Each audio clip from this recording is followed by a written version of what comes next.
Hello, my dear friends and masters. Welcome back to our channel. Oneness vegetarianism. నా పేరు స్వప్నేశ్వరి. ముందుగా మనందరి గురువైన డాక్టర్ బ్రహ్మశ్రీ పితామహ పత్రి సారికి నా యొక్క అనంత కోటి ఆత్మ ప్రణామాలు. సత్యలోకవాసులకి, దివ్యలోకవాసులకి, మహాకారణ లోకవాసులకి, నక్షత్ర లోకవాసులకి, ఏంజల్స్కి, మహావతార్ బాబాజీకి, బుద్ధ భగవానుడికి, రామ్తా మాస్టర్కి, పరమాత్మైన సదానంద యోగి మహారాజ్కి, పరమ గురుమండలికి అందరికీ నా యొక్క అనంత కోటి ఆత్మ ప్రణామాలు. ఆ విశ్వ చైతన్యానికి, ఆ మహామూల చైతన్యానికి, ఆ పరమ గురువులకి, పరమ గురుమండలికి, రామ్తా మాస్టర్ యొక్క అనంతమైన ఆ చైతన్యానికి, నా యొక్క స్వయానికి సదా సదా అనంత ఆత్మ ప్రణామాలు. సంపూర్ణంగా స్వాగతం, సుస్వాగతం ఆ చైతన్యానికి. మరి రామ్తా విజ్ఞానంలోని ప్రతిరోజు మనం ఎంతో జ్ఞానాన్ని తెలుసుకుంటూ విశ్లేషించుకుంటున్నాం. ఈరోజు కూడా మరింత జ్ఞానాన్ని విస్తారంగా తెలుసుకునే ప్రయత్నం చేద్దాం మాస్టర్స్.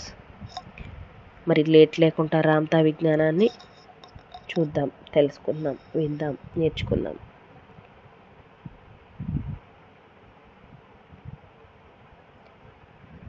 మిమ్మల్ని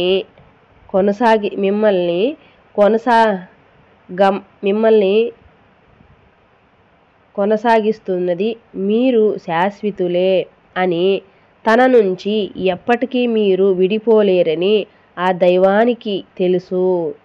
కనుక మీ జీవశక్తిని తొలగించగల తన కంటే గొప్పదైన ఏ శక్తిని దైవం సృష్టించలేదు. కనుక మీరు శాశ్వతంగా ఉండి తీరుతారు.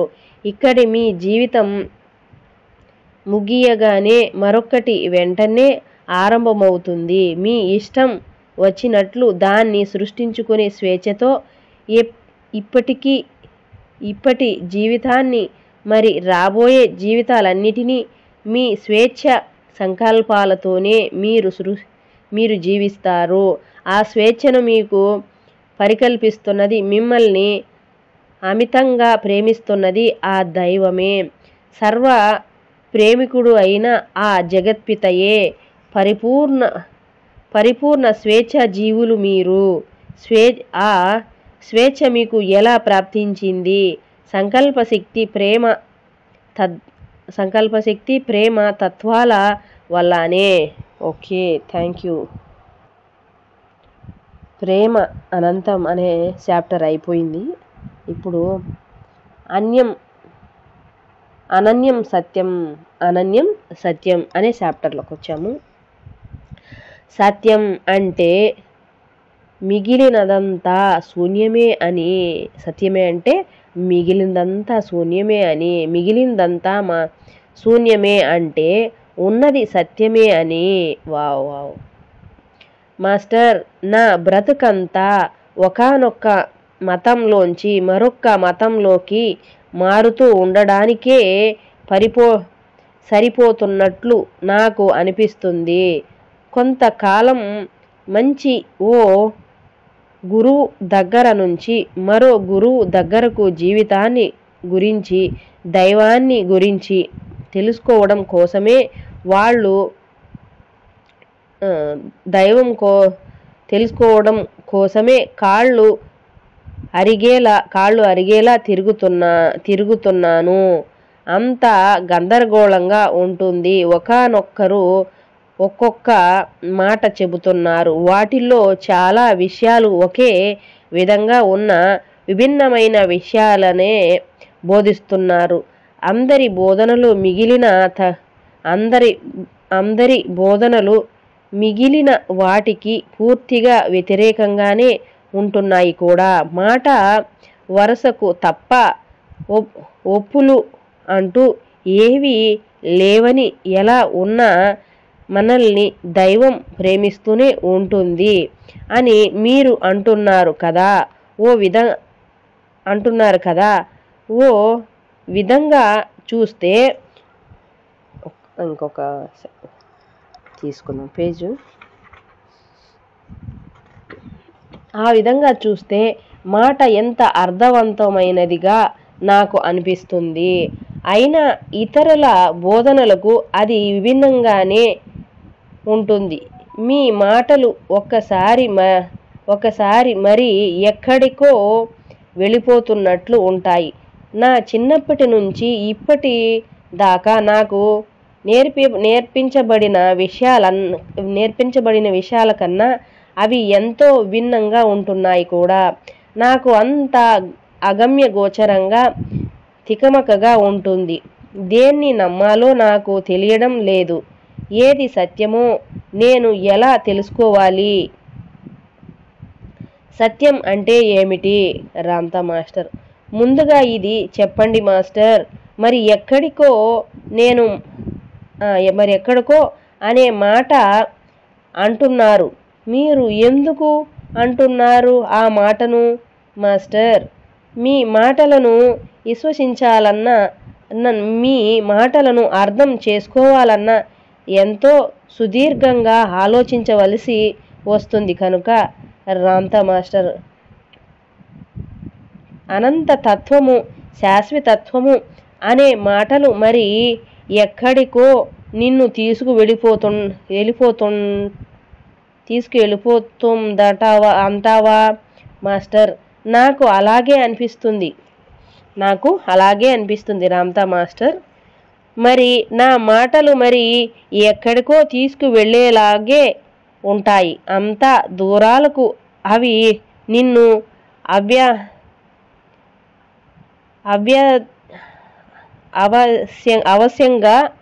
నిన్ను అవశ్యంగా తీసుకువెళ్ళి కూడా అనంత తత్వపు పరిధుల చివరకు అవి నిన్ను తీసుకువెళ్ళే తీరాలి. మరి ఇప్పుడు చెప్పు మాస్టర్, ఏది సత్యం కాదో మాస్టర్? ఓ ఉదాహరణను చూపించాలా?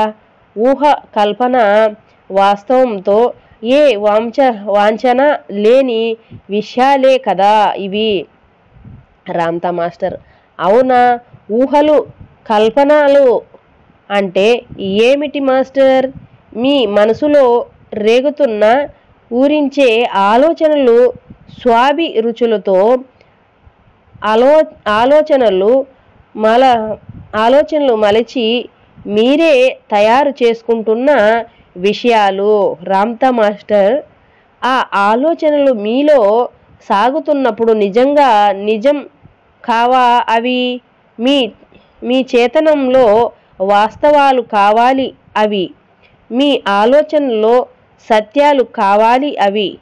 మాస్టర్: అవుననుకోండి, కానీ అవి మనసుకు సంబంధించినంత వరకే నిజాలు కదా. వాస్తవంగా బయట కనిపిస్తున్న వాటితో సమానంగా అవి ఉండడం లేదు కదా. రామ్తా మాస్టర్: అందరి కోరిక సత్యాన్ని తెలుసుకోవాలనే మాస్టర్. సత్యం అన్నది ఒకటి ఉంటే దానికంటే అన్యంగా ఉన్న అన్నిట్లోనూ కూడా మీ చైతన్యంలో ఓ నిజమైన ఉనికి ఉంటూనే ఉంది కదా. సత్యం అంటే ఏమిటో తెలుసా మీకు? మిగిలినవేవీ లేవనే. మిగిలినవేవీ లేవు అంటే ఉన్న సర్వస్వమంతా సత్యమే అని. అంతా సత్యమే మాస్టర్. అసత్యం అన్నదే లేదు ఎక్కడ అనే ఆలోచనలోంచే ఆవిర్భవించాయి కనుక ఆలోచనే దైవం కనుక. మరి ఆ దైవం ఓ ఏకైక నిర్దిష్టమైన ఆలోచన మాత్రం కాదు. ఆలోచనల సర్వస్వం అయిన వాస్తవమే దైవం. నాకు అంత అగమ్య గోచరంగా తికమకగా ఉంటుంది. దేన్ని నమ్మాలో నాకు తెలియడం లేదు. ఏది సత్యమో నేను ఎలా తెలుసుకోవాలి? అసత్యం అంటే ఏమిటి? రామ్తా మాస్టర్: ముందుగా ఇది చెప్పండి మాస్టర్, మరి ఎక్కడికో అనే మాట అంటున్నారు మీరు. ఎందుకు అంటున్నారు ఆ మాటను మాస్టర్? మీ మాటలను విశ్వసించాలని, మీ మాటలను అర్థం చేసుకోవాలన్నా ఎంతో సుదీర్ఘంగా ఆలోచించాల్సి వస్తుంది కనుక. మళ్ళీ ఎక్కడికో వెళ్ళిపోతున్నాను మాస్టర్స్. ఎందుకు మరి అలా తీసుకెళ్ళిపోతుందో తెలియట్లే. ఏంటో మాస్టర్, అన్నీ అంతా దైవమే, అంతా సత్యమే. ఏం జరుగుతుందో ఏం జరగాలో జరిగేది జరుగుతూ ఉంటుంది, జరిగేదాన్ని చూస్తూ ఉంటున్నాం అంతే. ఇంకా సత్యం అంటే ఏమిటో తెలుసా మీకు? మిగిలిన ఇది కూడా అయిపోయింది. ఓకే, ఊహ నుంచే కల్పనలోంచే అది సృజింపబడింది భౌతిక ప్రపంచంగా. ఓ ఉనికిని సంతరించుకున్న తరువాత మరిన్ని భ్రమలను, సంకల్పాలను అది సృష్టించింది.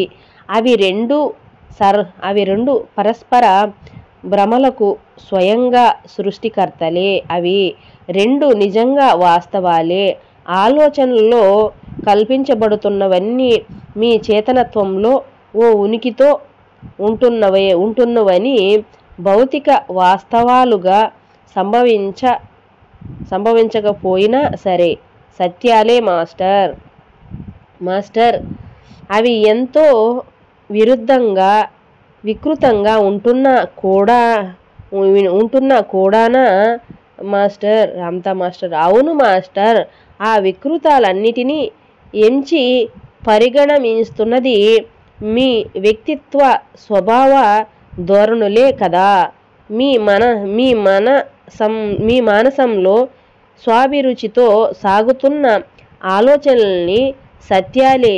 మీ చైతన్యంలో అవన్నీ జీవించే ఉన్నాయి కనుక దైవ మానసంలో మీ మానసము ఓ భాగమే కనుక అవన్నీ సత్యాలే. ఆ దివ్య మానసం అనే భూమికలోంచే, ఆ వేదికలోంచే, ఆ గర్భంలోంచే సర్వస్వము ఆవిర్భవించింది. నీ సంవిధానాన్ని తొలగించడానికి ఉపయుక్తమయ్యే కొంత ప్రయత్నాన్ని మనం ఇప్పుడు చేద్దాం మాస్టర్. జగత్పిత అయిన దైవమే, ఆలోచన సర్వస్వంలోని సత్యమే దైవం. ఏ న్యాయానికి అందని సత్యమే ఆ మహిమాన్విత దైవానికి ఉన్న సుగుణం. న్యాయాలకు దైవం కట్టుబడి ఉంటున్నట్లయితే ఆయన పరిమితుడే అయిపోయి ఉండేవాడు. కానీ ఆ దైవం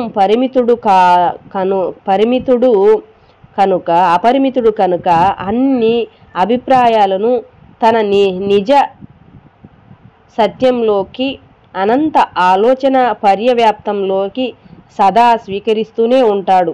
ఆ దైవం తన సంకల్ప శక్తితోనే మీకు ఇచ్చి, ఆలోచనలను స్వీకరించి, అందులోంచే సృష్టించి, స్వేచ్ఛను మీకు కల్పించి, వివేక ప్రజ్ఞ పదంలో మీ పర్యవ్యాప్తాన్ని పెంచుకునే సృజనాత్మక శక్తిని మీలో నిక్షిప్తం చేశాడు. ఏ సత్యాన్ని ఆలోచనలో మీరు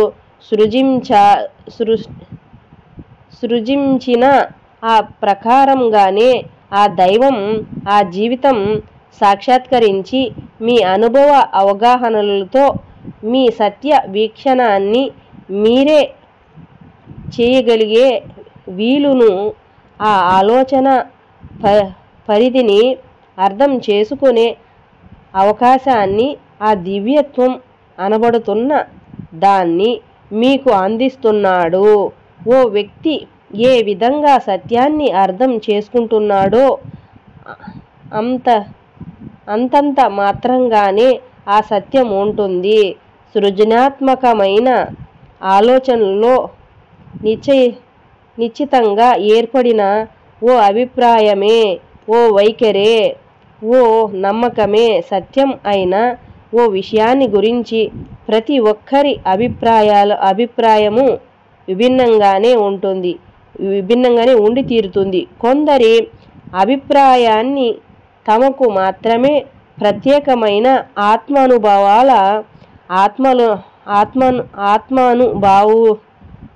ఆత్మానుభూతుల అవగాహనల లోంచే నిర్ణయించుకుని ఉంటారు కనుక ఆ అనుభవాలు ఈ జన్మకు మాత్రమే పరిమితం కాకుండా అనేక గత జన్మల్లోని అనుభవాలకు కూడా అయి ఉండవచ్చు. కనుక ఓ వ్యక్తి సత్యంగా విశ్వసిస్తున్న అంశం మరో వ్యక్తికి సత్యం కాకపోవచ్చు. ఆ ఇద్దరు వ్యక్తులు ఒకరినొకరు అర్థం చేసుకోలేకపోవచ్చు. ఎందుకంటే వాళ్ళిద్దరూ మరొక్కరిలా ఎప్పుడూ జీవించి ఉండలేదు కనుక ఆ ఇద్దరి అనుభవాలు ఒకే తీరులో సంభవించలేదు కనుక ఎవరిది సరి అయిన సత్యం ఇద్దరి సత్యాలు నిజంగా సరైనవే. వాళ్ళ సొంత అనుభవ అవగాహనల వల్లే గ్రహించబడిన విషయాన్ని వాళ్ళు వ్యక్తీకరిస్తున్నారు కనుక ఎవరైనా తమ సత్యం మాత్రమే ఏకైక సత్యం అని అనుకుంటూ ఉంటే అంత మాత్రంగానే ఆ వ్యక్తి పరిమితుడై ఉంటాడు. అవగాహన పరిమితి అంత మాత్రంగానే ఆ వ్యక్తికి ఉంటుంది. ఈ సంసార స్వప్నంలో ఉన్న ప్రతి వ్యక్తి గతానుభవ ప్రేరేపితంగానే తన అవసరానికి పనికి వచ్చే విధంగానే ఆత్మతృప్తి కోసమే తనకు తగ్గ సత్యాన్నే ప్రజ్ఞ పరిణితిని కోసం స్వీకరించి సృష్టించుకొని అనుభవిస్తూ ఉంటాడు. ఆ అనుభవ ప్రాప్తి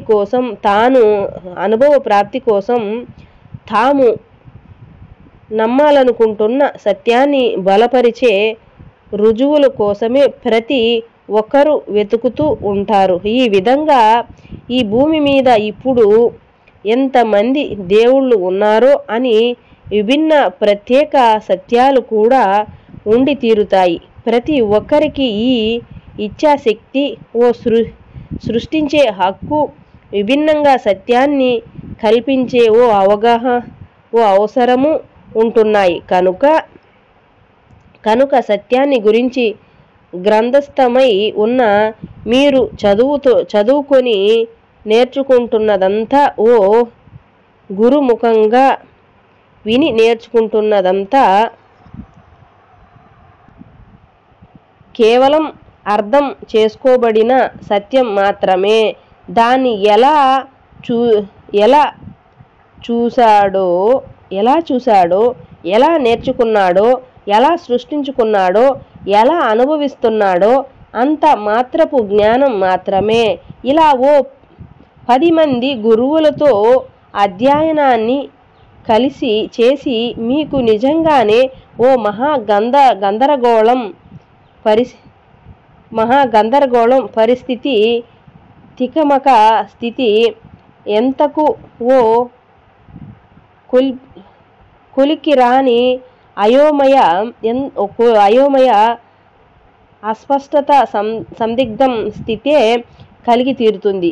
వాళ్ళకి ఒక్కొక్కరికి సత్యం ఒక్కొక్క విధంగా విభిన్నంగా ప్రత్యేకంగానే ఉంటుంది కనుక ఒక్కొక్కసారి వాళ్ళలో ఒక్కరిదో మరొకరిదో అయి ఉన్న సత్యం సరిగ్గా ఓ సమయంలో ఖచ్చితంగా మీ అవసరానికి పనికొచ్చే విధంగా ఉన్నట్లు అనిపించే అనుభవం కూడా మీకు ఎప్పుడో ఒకప్పుడు కలిగే ఉంటుంది. కానీ వాళ్ళ మాటల్లో ఎవరిది సత్యమో తెలుసుకోవాలని అనుకుని అందరి మాటలను జాగ్రత్తగా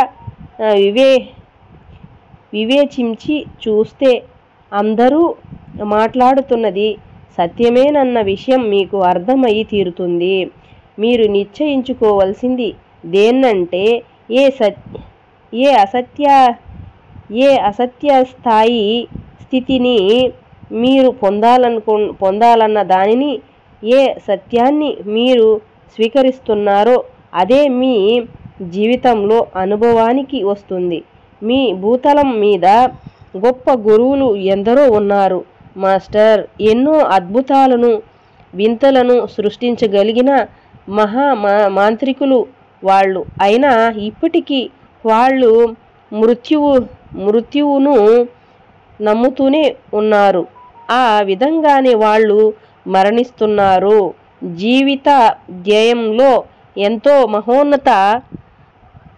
ఎంతో మహోన్నత పురోగతిని సాధించి ఉన్న జీవితం అన్నది ఉనికిలో ఓ శాశ్వతమే అన్న అవగాహనను. ఓకే మాస్టర్స్, మరి ఇంకొక ఎపిసోడ్లో ఇంకా మరింత జ్ఞానాన్ని విస్తారంగా తెలుసుకునే ప్రయత్నం చేద్దాం. మరి గురుమండలికి, నా యొక్క చైతన్యానికి, నా యొక్క స్వయానికి, ఆ విశ్వ చైతన్యానికి, ఆ మహామూల చైతన్యానికి నా యొక్క అనంత కోటి ఆత్మ ప్రణామాలు.